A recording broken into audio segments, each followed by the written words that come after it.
कड़कड़ाती ठंड की रात थी।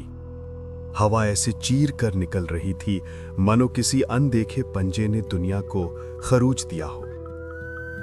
सड़क के मोड़ पर बने पुराने चाय की दुकान से भाप उठ रही थी और उसी भाप के पास दो दोस्त बैठे थे, बबलू और रोहित। बबलू, तूने सुना है ना? कहते हैं वो इस साल फिर लौटने वाली है। हर ठंड की पहली हवा के साथ उसकी परछाई वापस आ जाती है। मैंने कल रात घर लौटते समय अपनी गर्दन के पीछे किसी की सांस महसूस की थी। कसम से कोई था, बहुत पास, इतना कि लगा कान के ठीक पीछे कोई बर्फ जैसी ठंडी उंगली फेर गया हो। रोहित, तू ये बात ऐसे मत कहे यार। मुझे ये सब सुनकर ही हाथ सुन्न होने लगते हैं। पर सच कहूं, बचपन से सुनता आया हूं कि वो दानव केवल ठंड में ही बाहर निकलता है। कहते हैं उसके पैर उल्टे होते हैं और उसकी आवाज इंसानों जैसी नहीं बल्कि टूटे हुए रेडियो जैसी खड़खड़ाती हुई होती है। और सबसे डरावनी बात, वो किसी को दिखाई नहीं देती जब तक कि वो उसी का नाम ना ले। नाम लेने की बात मत कर, प्लीज मत कर। पिछली बार गांव के उस बूढ़े पंडित ने कहा था, ठंडी की पहली रात में अगर तुम्हें अपने पीछे कदमों की आवाज सुनाई दे तो चाहे कितनी हिम्मत हो, पीछे मत देखना। जो पीछे देखता है वो इंसान रह ही नहीं पाता। और पता है, उस रात मैंने भी कदमों की आवाज सुनी थी, पर मैंने खुद को रोक लिया, बस भागकर घर चला गया। लेकिन वो आवाज आज भी कान में अटकी हुई है, जैसे कोई धीमे धीमे मेरे पीछे चलता हुआ मुस्कुरा रहा था। ये दानव आखिर चाहता क्या है? हर साल ठंड में क्यों लौट आता है? कोई तो वजह होगी, कोई श्राप, कोई बदला, कोई दर्द। आखिर कोई भी रूह बेवजह वापस नहीं आती। मेरे दादा कहते थे वो किसी खोई हुई चीज को ढूंढ रही है और हर उस इंसान के करीब जाती है जिसकी परछाई में उसे वो दिखता है। मतलब हो सकता है वो किसी को पहचानने की कोशिश करती हो और गलती से जिसे छू ले उसकी आत्मा ही खींच ले जाती हो। ये हवा अचानक इतनी ठंडी कैसी हो गई? ऐसा लग रहा है जैसे कोई ठीक पीछे खड़ा है लेकिन दिखाई नहीं दे रहा। तभी अचानक बबलू के घर के बाहर किसी के कांपते कदमों की आवाज आई। बबलू बेटा, जल्दी घर चल, तुम्हारी मम्मी की तबीयत बहुत खराब हो गई है, बेहद खराब, जैसे कुछ बुरा होने वाला हो। बबलू का दिल धड़क उठा, उसकी सांस रुक सी गई। वो चौंक गया, डर गया और बिना कुछ पूछे तेजी से घर की ओर भाग पड़ा। माँ, क्या हुआ तुम्हें? कौन आया था? क्यों कह रहा था कि तुम बहुत बीमार हो? उसकी माँ बिस्तर पर लेटी हुई थी, चेहरे पर बर्फ जैसी सफेदी, होंठ नीले और आंखों में ऐसा डर जैसे कोई पुरानी याद उसे सताने आ गई हो। बेटा, मेरा समय आ गया है। जिस ठंड में आज से 10 साल पहले तुम्हारे पिताजी का अंत हुआ था, उस ठंड की छाया फिर लौट आई है। मुझे महसूस हो रहा है इस साल शायद मैं भी चली जाऊं। माँ, ऐसी बातें मत करो। मैं तुम्हें अभी अस्पताल लेकर जाता हूँ। तुम्हें कुछ नहीं होने दूंगा। ठंड चाहे जितनी बढ़ जाए, मैं तुम्हें बचाकर रहूंगा। बेटा, ठंड से डर नहीं लगता मुझे, पर उस ठंड में आने वाले दानव से, उससे बचकर रहना। तुम्हारे पिताजी भी उससे नहीं बच पाए थे। बबलू घबरा गया पर हिम्मत करते हुए बोला, माँ, तुम चिंता मत करो, मैं अभी बैलगाड़ी तैयार करता हूँ। रोहित को भी साथ ले चलूंगा ताकि रास्ते में मदद मिल सके। माँ बस उसे जाते हुए देखती रही, मानो उसकी आंखों में हजारों अधूरे डर तैर रहे हों। ठंड की हवा में सीटी जैसी आवाजें थीं। सड़क सुनसान, पेड़ों की परछाइयां अजीब तरह से हिल रही थी, मानो किसी ने उन्हें छुआ हो। रास्ते में एक बूढ़ा आदमी सामने आकर रुक गया। बेटा, इतनी जल्दी कहाँ जा रहे हो? लगता है कदमों में डर है और आंखों में जल्दबाजी। मेरी माँ की तबीयत बहुत खराब है। अपने दोस्त रोहित को बुलाने जा रहा हूँ। दोनों मिलकर उन्हें अस्पताल ले जाएंगे। बेटा, रास्ता संभल कर जाना। ये ठंड सिर्फ ठंड नहीं है। कहते हैं हर साल जब ठंडी पहली बार दस्तक देती है, वो दानव लौट आता है। कौन सा दानव काका? जिसके बारे में हर कोई बातें करते हैं, जो 11 साल पहले तेरे पिताजी को और उससे पहले आधे गांव को निगल चुका है, जिसके पैरों के निशान कभी मिटते नहीं और जिसकी तलाश हर ठंड में किसी नए इंसान की होती है। पता नहीं आज रात वो किसे ढूंढ रहा होगा। बबलू तेज तेज कदमों से रोहित के घर पहुंचा। रात इतनी गहरी थी कि दरवाजे पर मारने से उसकी अपनी ही गूंज वापस डराने लगी। रोहित, रोहित दरवाजा खोल, मैं हूँ बबलू। अंदर एक हल्की सरसराहट हुई। फिर रोहित के पापा की भारी आवाज सुनाई दी। इस समय कौन हो सकता है? रात भी काली है, रास्ते भी सुनसान है। जी, दरवाजा मत खोलिए। आपको पता नहीं कितनी कड़क ठंड पड़ रही है। हर साल ऐसी ठंड में वो दानव लौट आता है। किसको लेकर जाता है पता ही नहीं चलता। मुझे अच्छा नहीं लग रहा। दरवाजा मत खोलिए। रोहित ने माँ की बात सुनी, पर उसके अंदर बेचैनी बढ़ने लगी। माँ, ये भी तो हो सकता है कि किसी को मदद की जरूरत हो। आपने आवाज सुनी नहीं? कोई बेचैन लग रहा है। तभी बाहर से फिर थमथम की आवाज आई। बबलू लगभग चिल्लाते हुए बोल रहा था, रोहित, मैं हूँ तेरा दोस्त बबलू। दरवाजा खोल, बात बहुत जरूरी है। ये तो बबलू की आवाज लग रही है। हाँ पिताजी, वही है। मैं दरवाजा खोलता हूँ। नहीं बेटा, मत खोल।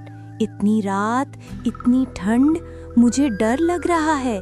कहीं कुछ गलत ना हो। ये डरने का समय नहीं है। अगर किसी को सच में मदद चाहिए तो डर के कारण हम इनकार नहीं कर सकते। हर ठंड में दानव आता है, ये सच है, लेकिन हर ठंड में इंसान भी इंसानियत दिखाए, ये भी जरूरी है। कुछ पल की चुप्पी के बाद उन्होंने कहा, जा बेटा, दरवाजा खोल, और अगर बबलू को मदद चाहिए तो उसके साथ जाओ। रोहित ने गहरी सांस ली और चर की आवाज के साथ दरवाजा खोल दिया। ठंडी हवा का एक तेज झोंका घर में घुसा। ऐसा लगा मानो कोई अदृश्य चीज भी अंदर आई हो। रोहित, जल्दी चल, मेरी माँ बहुत बीमार है।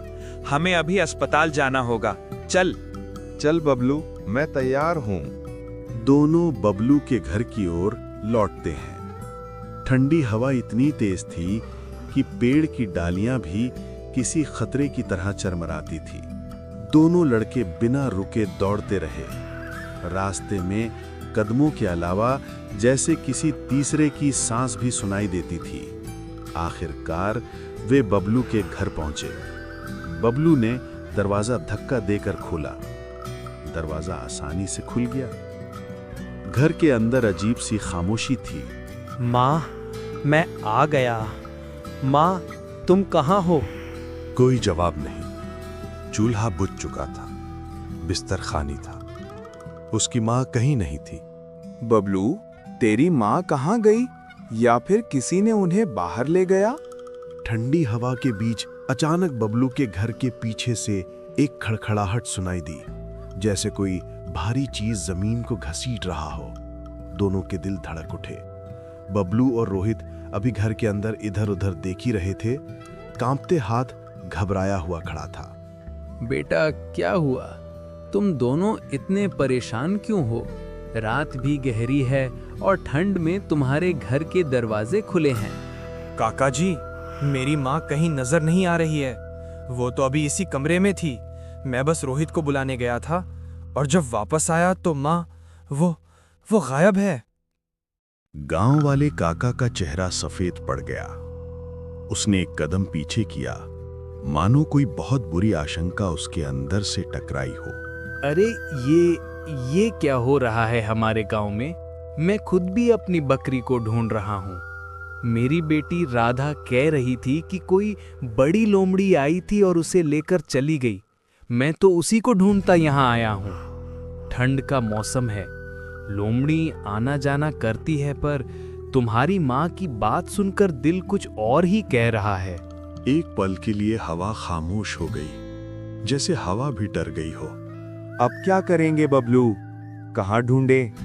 किस दिशा में जाएं? बेटा, एक बात मैं बताने से डर रहा था, पर अब समय आ गया है। ये लोमड़ी नहीं है, ना बकरी का मामला है, ना तेरी माँ का अचानक गायब होना साधारण है।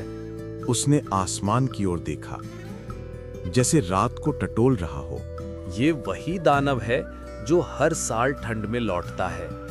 लोग कहते हैं वो पहले कमजोर जानवरों को ले जाता है, फिर इंसानों पे नजर डालता है। तेरी माँ शायद उसी ने ले ली है। लेकिन काका, उसे ढूंढे कहाँ? वो ले गया है तो कहाँ छिपाएगा मेरी माँ को? सुना है वो हमेशा सुनसान जगहों पर रहता है, जहां इंसान कम जाते हैं, जैसे पुराना पीपल वाला चौराहा, भटियारी घाट की टूटी झोपड़ियां, उस सूखी नदी के पास का जंगल और सबसे खतरनाक कच्चे पहाड़ी के नीचे वाली गुफा। हमें इन सब जगहों पर जाना पड़ेगा बेटा। तेरी माँ जिंदा है तब तक ही जब तक दानव उसे देख रहा है। चाहे जैसे हो, हमें ढूंढना ही पड़ेगा। काका जी, देर ना करें, चलो जल्दी अभी चलते हैं।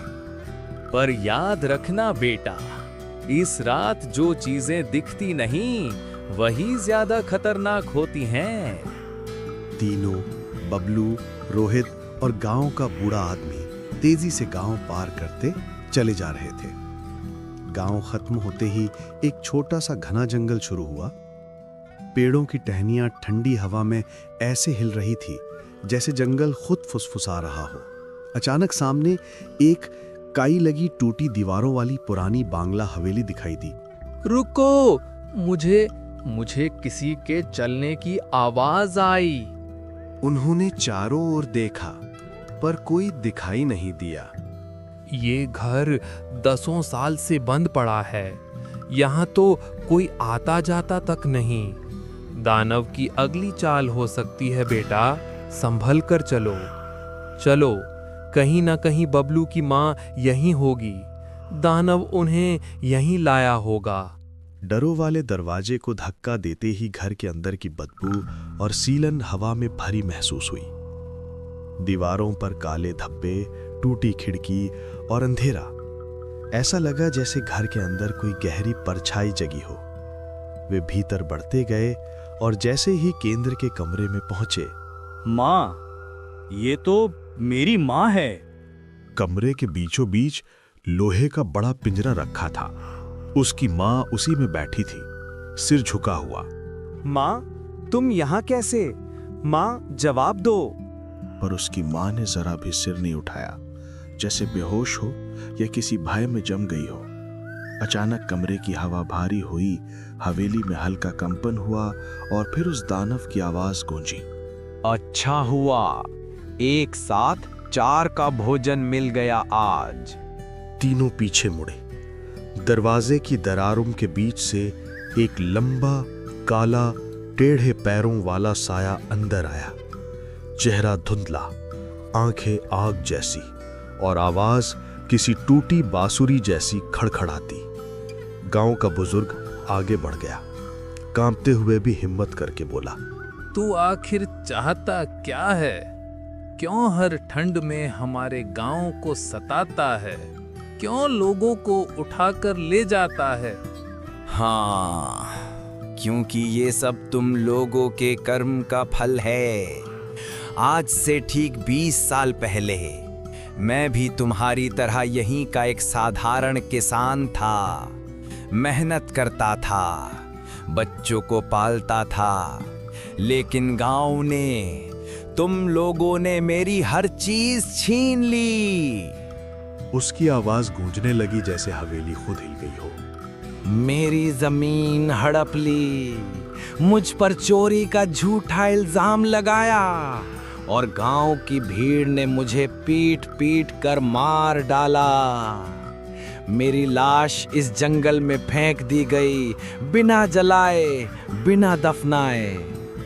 उस दिन की ठंड मेरी आखिरी सांस थी और तभी से हर साल ठंड के मौसम में मैं लौट कर आता हूँ। उन्हीं लोगों को ले जाता हूँ जिनके कर्मों में मेरी चीखें दबी थीं। कमरे में कुछ पल सन्नाटा रहा। हमारी पीढ़ी में से किसी ने गलत किया होगा, लेकिन इन बच्चों का क्या कसूर है? और बबलू की माँ का क्या कसूर? उन्हें जाने दे, मेरा जीवन ले ले, पर इन्हें छोड़ दे।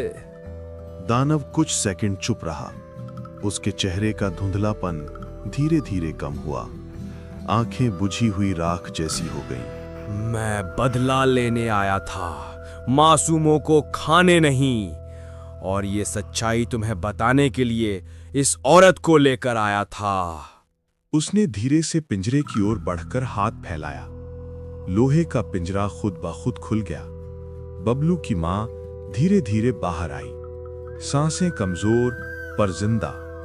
जा बबलू, अपनी मां को ले जा। आज रात मैं किसी को नहीं लूंगा। मेरी आग अब शांत हो गई है, लेकिन याद रखना, अन्याय की ठंड सबसे खतरनाक होती है। वहीं वापस लौटती है, हर बार, हर साल। इतना कहकर दानव धीरे धीरे धुएं की परछाई में बदल गया और हवेली की टूटी खिड़कियों से बाहर निकल गया। तीनों पीछे देखते रहे, पर वो कहीं नहीं था। सिर्फ ठंडी हवा और हवेली की दीवारों पर गूंजती उसकी आखिरी खड़खड़ाहट।